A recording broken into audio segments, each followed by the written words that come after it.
प्रिय भैया बहनों, शुभाशीष। मंगलवार को मैंने आपके पास सुमित्रा नंदन पंत की जीवनी एवं पाठ्यक्रम में उनकी दी हुई कविता वे आँखें की भूमिका का वीडियो दिया था। आज मैं और कविता को पढ़कर भी मैंने आपको सुनाया था, उसका वाचन किया था।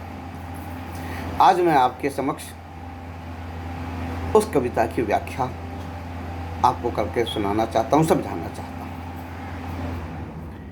किसान की स्थिति का रेखा चित्रात्मक वर्णन पंत जी ने इसमें किया है।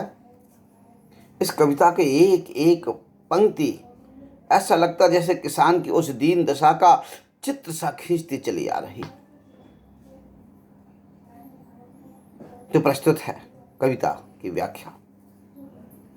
अंधकार की गुहा सरीखी उन आँखों से डरता है मन, भरा दूर तक उनमें दारुण दैन्य दुख का नीरव रोदन। अंधकार की गुहा सरीखी, कवि कह रहा है कि किसान की आंखें दीनता, दुख, अत्याचार और शोषण के कारण उनकी आंखें कैसी हो गई हैं? अंधकार की गुफा के समान भयानक हो गई हैं। इन दो पंक्तियों में उपमा अलंकार है।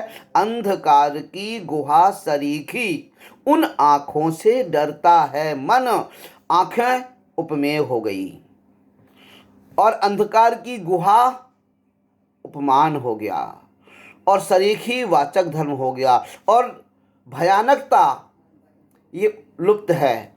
भयानकता है साधारण धर्म। अंधकार की गुफा कैसी होती है? भय को देने वाली होती है, भयानक होती लगती है।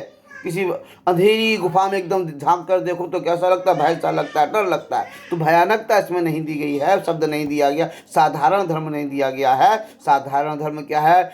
गुफा का, अंधकार की गुफा का भयानकता, भय, डर।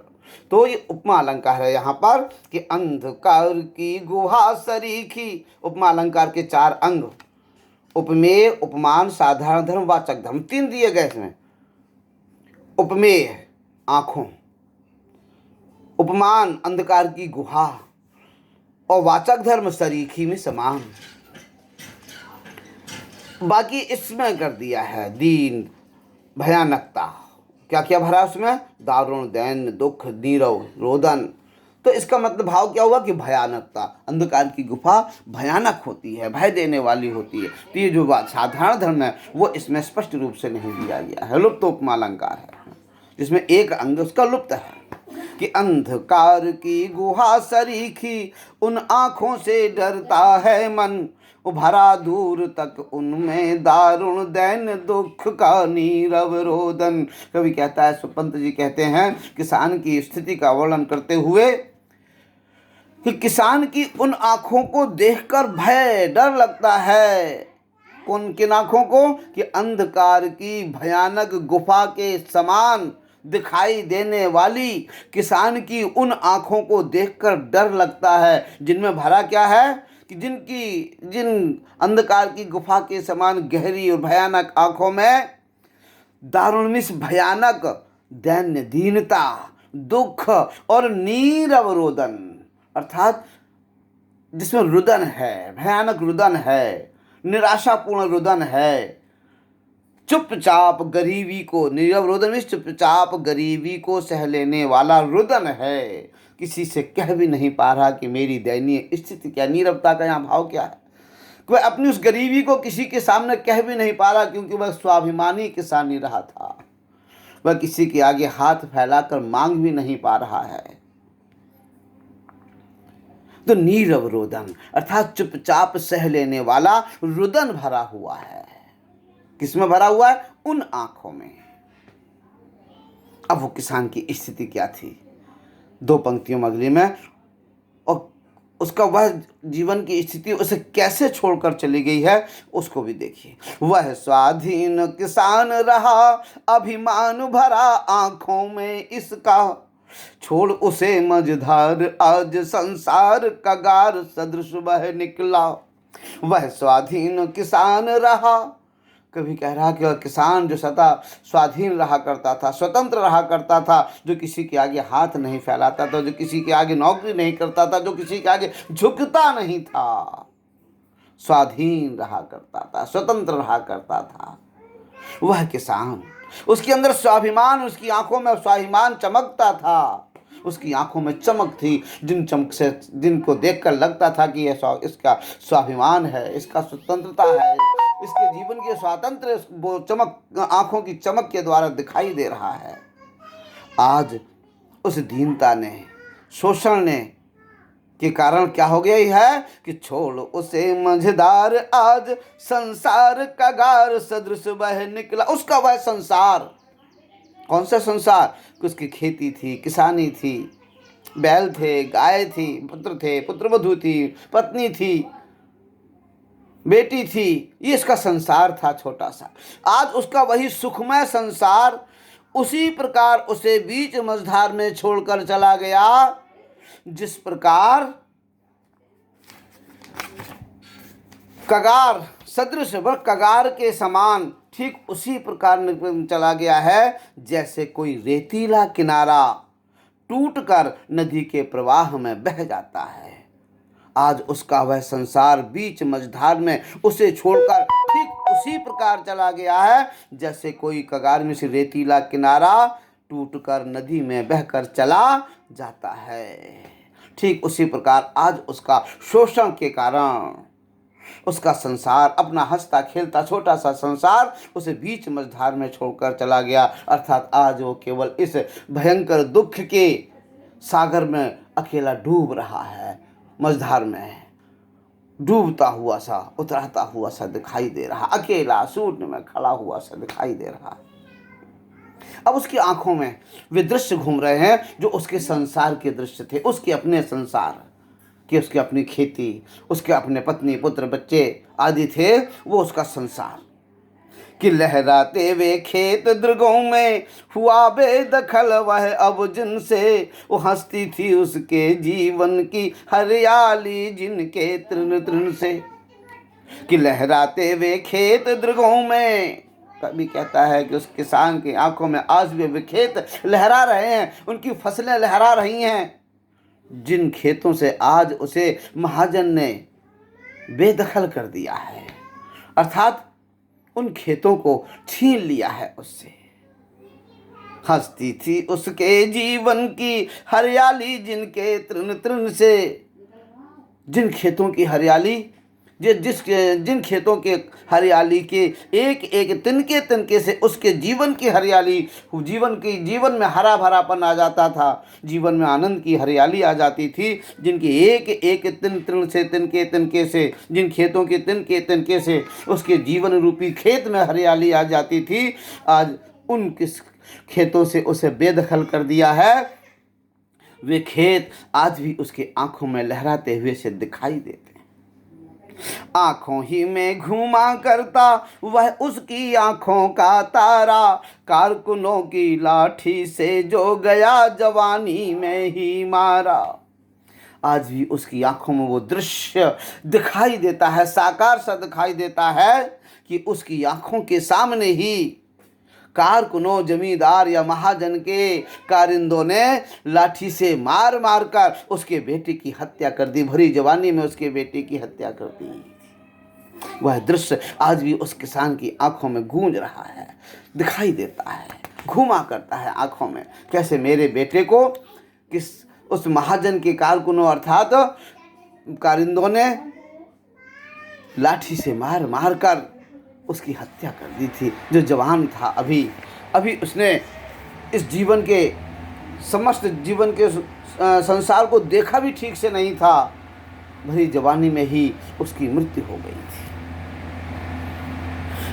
अभी अत्याचार की सीमा समाप्त नहीं हुई, बेटा ही मरा है, खेत छीन लिए गए, और अगला देखिए उसके रहने की छत भी उससे छीन ली जाती है। कि बिका दिया घर द्वार महाजन ने न ब्याज की कौड़ी छोड़ी, रह रहे आंखों में चुभती वह कुर्क हुई बरघों की जोड़ी। बिका दिया घर द्वार, उस महाजन ने अपने ब्याज की एक एक कौड़ी अर्थात एक एक पैसा वसूलने के लिए उसका घर और द्वार भी बिकवा दिया है, बेघर हो गया है बेचारा। बेटा मारा गया, खेती छीन ली गई और शोषण की, अत्याचार की सीमा कहाँ तक पहुँची कि उसे खेतों से तो बेदखल कर दिया, उसके सामने बेटे की हत्या कर दी और उसका घर द्वार भी बिकवा दिया। वो रह रहे आंखों में चुभती वह कुरकुही बरधों की जोड़ी, और उसके जो बैल बचे थे, बार बार उसकी आंखों में वो दृश्य चुभता सा है कि उसके आंखों के सामने उसके बैलों की जोड़ी, बरधों में इस बैलों की जोड़ी को भी कुर्क कर लिया था, छीन ले गए। उजरी उसके सिवा किसे कब पास दुहाने आने देती, आंखों में नाचा करती उजड़ गई जो सुख की खेती। वह उजरी नाम की उसकी गाय, किसान घरों में गायों के भी नाम रखा करता है, उजरी, धौरी, भूरी। कवि लिखता है कि किसान की वह उजरी नाम की गाय को भी लोग छीन ले गए। जो गाय कभी किसी को, उस किसान के अतिरिक्त किसी को दूध नहीं दोहने देती थी, जो उसके स्पर्श से ही दूध दे दिया करती थी, वह उसकी प्यारी सी गाय भी उससे छीन ली गई। आँखों में नाचा करती उजड़ गई जो सुख की खेती, जो उसके सुखों की खेती थी। खेत, पुत्र आदि, गाय बैल, जो उसके सुखों की खेती थी, वो सब कुछ महाजन ने ब्याज के रूप में छीन लिया है, पैसा वसूलने के लिए छीन लिया है। अभी अत्याचार की सीमा अभी भी समाप्त नहीं हुई है। वो बिना दवा दर्पण के घरनी स्वर्ग चली आंखें आती भर, देख रेख के बिना दूध मुही बिटिया 2 दिन बाद गई मर। कवि कितना सुंदर चित्रण कर रहा है किसान की दीनहीनता का। जो पंत जी कहते हैं कि बिना दवा दर्पण के घरनी, उस किसान की पत्नी दवा के अभाव में स्वर्ग चली जाती है। जब यह दृश्य उसे याद आता है तो उस किसान की आंखें भर आती हैं। और इतना ही नहीं, एक छोटी सी बेटी भी थी उस किसान की, दुधमुही अर्थात नवजात बच्ची, जो माँ के लालन पालन के अभाव में 2 दिन बाद वह भी चल बसी, अर्थात उसकी भी मृत्यु हो जाती है। उसकी आंखें इन सब चीज़ों को देख देख कर भयानक गुफा के समान हो गई हैं। गुहा सरीखी, कैसी गुहा सरीखी?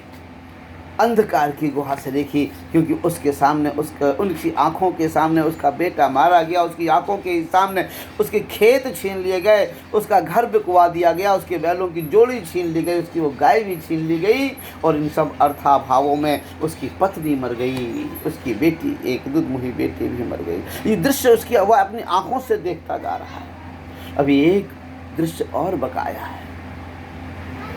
कितना सुंदर चित्रण, कैसा सटीक चित्रण किया है कि एक एक अत्याचार का वर्णन कवि ने इसमें किया है। देखिए कि कहाँ तक सीमा हुई अत्याचार की, कि घर में विधवा रही पतोहू, लक्ष्मी थी यद्यपि पति घातिन, पकड़ मंगाया कोतवाल ने, डूब कुएं में मरी एक दिन। क्योंकि किसान का बेटा तो मार ही दिया गया था। घर में विधवा उसकी पुत्र वधू थी, जो कभी घर की लक्ष्मी कहलाई जाती थी। बेटा के मरने के बाद उसे पति घातिन कहा जाने लगा। स्त्रियों को पहले पति यदि मर जाता है तो सारा दोषारोपण स्त्री पर कर दिया जाता था कि ये आ गई है तभी मेरे बेटे के साथ ऐसा हुआ है, ये कुछ दुर्भाग्य लेकर आई है, इसके दुर्भाग्य के कारण मेरा बेटा किसान के जमींदार के द्वारा मारा गया। पति घातिन कहलाने लगी। अर्थात समाज के वही लोग जो शोषण करते हैं, वही लोग इस तरह का व्यवहार करते हैं। और पति घातिन कहते कहते इतना ही नहीं, केवल पति घातिन कहकर ही छोड़ दिया हो, क्या किया कि पकड़ मंगाया कोतवाल ने, और एक दिन कोतवाल ने उसको पकड़ के मंगवा लिया, बुलवा लिया। और जब उसकी मर्यादा की क्षति हो गई, मर्यादा भंग हो गई, तो किसान की पुत्र वधू, जो किसान स्वाभिमान से भरा पूरा रहता था, उसका परिवार के अंदर भी स्वाभिमान थी, मान मर्यादा थी। आज मर्यादा भंग होने के कारण उस पुत्र वधू ने कुएं में डूबकर आत्महत्या कर ली। अब किसान की आंखों के सामने ही सब कुछ हुआ, सब कुछ खत्म हो गया। खेत, किसानी, घर द्वार, गाय बैल, बेटा पत्नी, बेटी, सब कुछ उसके आंखों के सामने बिल्कुल चले गए।